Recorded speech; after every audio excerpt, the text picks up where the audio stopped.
If you're moving and you want to stay organized, the best way is by color coding your boxes. In this video, I am going to teach you my color coding system so that you can stay organized all the way up until moving day and beyond. Hi, I'm Sheila, and I've moved 10 times in the past 10 years. I know what it's like to move across town, across the country, across an international border, and back again. We've always DIY'd our moves. We've never used a moving company.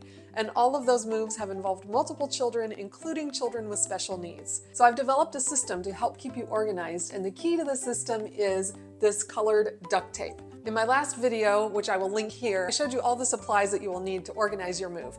In this video, I'm going to be teaching you how to implement the color coding system. So you might be wondering, why color code your boxes? Well, the simple answer is to take stress off of you. It makes it so that everything is self-explanatory. You don't have to keep answering questions over and over because everyone is already on the same page. We want you to have less stress throughout your move, especially on the other end when you get to your new place and you're unboxing everything. You want everything to already be in the right room. The first time I moved, I had a bunch of friends helping, and I had labeled the boxes, but I hadn't color-coded them. So as they were unloading the moving van and putting things away, they kept asking me, where does this go? Where do you want this? And I said, oh, just set it anywhere. It doesn't matter. And a friend who was older and wiser than I was pulled me aside and he said, Sheila, what are you doing? And I said, I'm just so grateful for all the help. I don't want to ask people to take extra steps to put the boxes in the right room. And he said, you're really going to regret that when all of your volunteers go home and you are here with this mountain of boxes. None of them are in the right place, and you are going to exhaust yourself dragging these boxes into the correct rooms. And you know what? He was right. That's exactly what happened.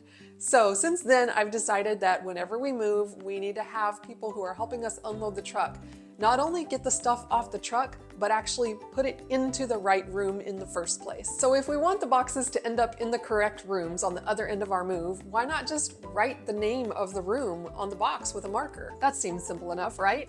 But the problem is that most people are not reading what you have written on the box. Before I started using the color coding system, a friend was helping me with the move, and he came in carrying a box, and on every side of the box it said kitchen. And he said, what room does this go in?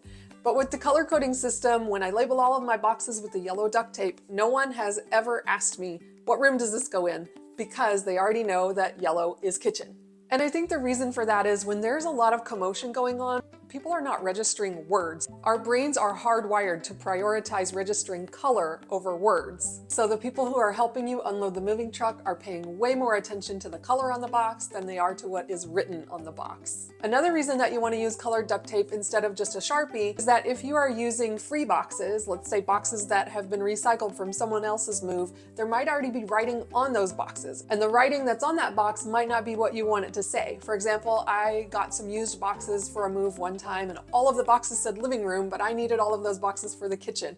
And so some of them I forgot to scratch out living room, and it got confusing on the other end of the move. Whereas if you have colored duct tape that's yellow and you know that yellow goes to the kitchen, for example, then there's no question. The color coding system also helps if you're having to put things in storage between your move. Let's say you need to be out of your first place, but your second place is not ready yet, or maybe you're downsizing and moving some things to storage, or you're moving across the country and you're having to do it in different phases like we've done before. If you're gonna have things in storage, it's so much better if they have the colored duct tape on them so that you can tell at a glance what's what and which room each box is gonna go to. So if we already know that we need to use a color-coded system, why not just use different colored markers? Or the little circle stickers that come in different colors. Why not use those instead of the duct tape? Not every color of Sharpie is going to show up very well on your boxes. Stickers pop off really easily, the color fades quickly, and it's hard to find enough stickers in enough different colors to color code your move.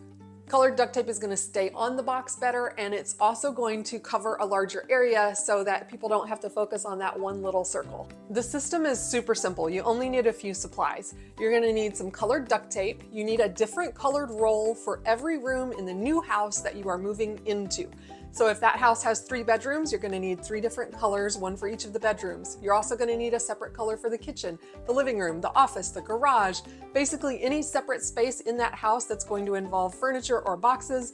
You need a separate colored duct tape. And then the only other things that you need are some white paper, some black Sharpies, and some blue painter's tape. That's it. The first step to doing the color coding system is to decide what color you're going to use for each room in your new place. I tend to use yellow for the kitchen and red for the living room, but it honestly doesn't matter. Just pick your colors according to the new rooms in your new place, and we're gonna go from there. If you're moving with other family members, then this system is also a way for them to get involved with the move. So for example, if you're moving with children, you can let your kids pick the color or the pattern of their duct tape, and it's one way for them to feel a little bit more involved in the process of moving and saying goodbye to your current place and saying hello to the new one. So once you've decided which colors you're going to use on which rooms in the new place, the next step is to make a color key. The color key is going to keep everyone on the same page about which color goes with which boxes. If you're finding this video helpful, please take a moment to hit that subscribe button. Thank you so much.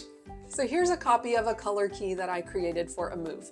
I took just some regular paper, and then I put strips of duct tape across it, and then I indicated the room that corresponded with each color of duct tape.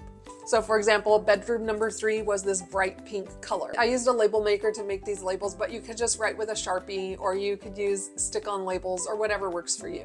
So you'll notice that we gave a color to every space in the new place, including the garage. If you had a basement, then you would also give a color to the basement. If you had an attic, you would give a color to the attic, or a storage shed outside, etc., etc. Every space has its own color. This color key is the most important part of the system. And you're gonna make a couple of copies of this. You're gonna tape it all around the house that you are packing up, so that as people are helping you pack, they can look at it at a glance and see which color duct tape to put on each box.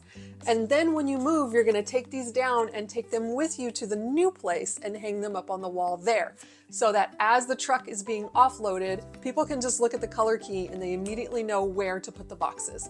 I like to put one of these at each entrance of the new house. So if people are going to be coming in through the garage and through the front door, for instance, then I'll put one of these near each of those entrances. Color key takes all the guesswork out of it. If you have volunteers coming to help you move, or you have friends or family members, they don't have to stop and ask you over and over which boxes go where, and you don't have to stand there like a traffic cop pointing everyone in the right direction and reminding them, no, the living room is red, the kitchen is yellow. Do you remember that scene in the movie Monsters, Inc. where Mike Wazowski is saying to Sully, the pink ones go to marketing, the fuchsia ones go to purchasing, the goldenrod ones go to Roz, leave the puce. And then Sully's like, I have no idea what puce is. If you're standing there telling everybody, put the green boxes in the office, and you have 2 different colors of green, nobody knows what you're talking about. But if it's very clearly labeled like this, you don't have to keep communicating it over and over, and they don't have to remember what color puce is. One of my family members is colorblind, but that doesn't keep him from using this system, because even if I call the color something different from what he calls it, when he holds up the box with that color, he knows exactly where it goes. So if it's this color, he can read on here that that's bedroom number 2, and he knows where to put it. Another advantage to having the color key is that different people have different names for colors. Like for example, this color right here, the one that says office. What would you call that? Mint green, light green, seafoam? Everybody has a different name for it. It doesn't matter what you call it. If you have this color key hanging on the wall, then when people see a box with this color, they can match it to that label and they know exactly where to put the box. So in addition to having the main color key hanging on the wall, you can also print individual signs for each room and put them somewhere where everyone can see them within the room. So for example, with the kitchen, I would print a sign or write a sign that says kitchen, put a piece of yellow duct tape on it if my kitchen color is yellow, and then use some painter's tape to hang it up where everyone's going to be able to see it. So you might hang this on the door of the microwave or on one of the cabinets. And this just provides another visual reinforcement for your color key. And in case you don't want to make your own signs, I can send you the template for the ones that I made, but basically you just print these out, or you could just write this with a Sharpie. Just get a plain white piece of paper, write kitchen at the top, decide what color you want your kitchen boxes to be, and put a piece of duct tape that color. And then you can hang this somewhere in your kitchen with the painter's tape so you're not damaging any surfaces. That way when people are packing on this side of your move, they know that the kitchen is yellow. Then you can take these with you when you move, hang them up again in the kitchen in the new place, and people know when they're getting the boxes off the truck, if they see yellow duct tape, put it in the kitchen. And that way when people are helping you, in case they missed this, they're going to see this. Or for the bedrooms, I would hang this on the bedroom door, again with the painter's tape, and then when people see this, they could say, okay, the hot pink boxes go in bedroom number 3. I usually give the bedrooms a number rather than putting the person's name on here because, for example, when we've moved cross country, the people who are helping us move in the new place don't know me, they don't know my kids, they don't know whose name is who. And so it's easier just to number the bedrooms rather than name the bedrooms. It also just provides a little bit of security in case you are using movers. That way you're not putting your kids' names out there everywhere. So whenever we move into a new place, before we unload any boxes or any furniture, I go through the new place and I hang up my signs on the different doors. I would hang this up with some painter's tape on bedroom door number 3. So that way when people are taking the boxes off, they know that anything with this color tape on it is going in bedroom number 3. When you're color coding your boxes, you want to make sure that you are using colored duct tape and not colored masking tape. You do not want to use masking tape anywhere on your boxes. The only 2 kinds of tape that you should use on a box are your clear packing tape, and that's to seal the box closed, and then your colored duct tape, and that is to label the box with our color coding system. The only reason you have the painter's tape is to hang up your sign and your color key. That's it. This does not go on boxes anywhere because it will peel right off. It's not strong enough to hold your box closed, so you definitely don't want to secure your boxes with painter's tape. And it's also not suitable for color coding your boxes because it peels off so easily.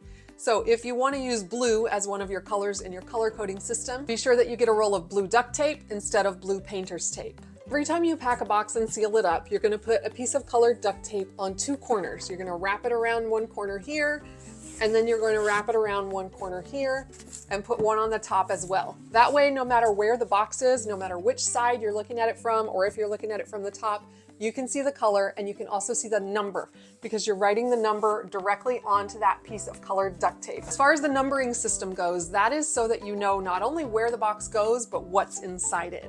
And there are a couple different ways that you can keep up with that. You can do it with pen and paper, like in a spiral notebook. My favorite way to do it is on my phone. You can do it in a note on your phone. You can download the Google Sheets app and create a sheet. In fact, if you want to use the one that I've already created, just comment template and I will send it to you. I'm going to write the number of the box, the color, the room, and then the contents of the box. So for example, if I'm doing box number 1, yellow kitchen, I would write number 1, yellow kitchen, and then I would put what's in the box. And I like doing it on my phone because I don't even have to type or write anything. I can literally just voice text into my phone. Box number 1, yellow kitchen, toaster, mixing bowls, muffin pans, apron, or whatever is in that box. And that way you know what's inside the box and where to look for it. Whatever you do, don't label any box miscellaneous. The more specific you are with what's in that box, the easier it's going to be to find things if by some chance you do need something before you move. It's been really rare that I have packed something for a move and then found out I needed it before we got to the next destination, but it did happen once, and that's where I was so glad I had this really organized system. I had packed all the boxes for the move. We were in the midst of the chaos of the move. That day I had to take one of the kids for an emergency medical situation and realized that I needed something that was in one of the boxes. So I pulled out my phone, opened up my Google Sheet, and found out which box it was. I called my husband and I said, I need you to go get box number 18 with a purple label, and this is what I need out of the box, and I need you to bring it here to the doctor's office. And he did. It was super easy, and I was so glad that I had been specific in my voice notes as I packed each box. You can feel free to relax and pack and not worry that you're gonna pack something that you might need later, because if you do need it, which is a very rare situation, you're gonna know exactly where it is and it's not gonna be a problem. In this video, we've talked about how to pack so that nothing gets lost, and in the next video, we are going to talk about how to pack so that nothing gets broken. I can honestly say that with 10 moves in 10 years, I've never had an item break. So in this next video, I'm going to show you the do's and don'ts of packing to keep all of your things secure. I'll see you there.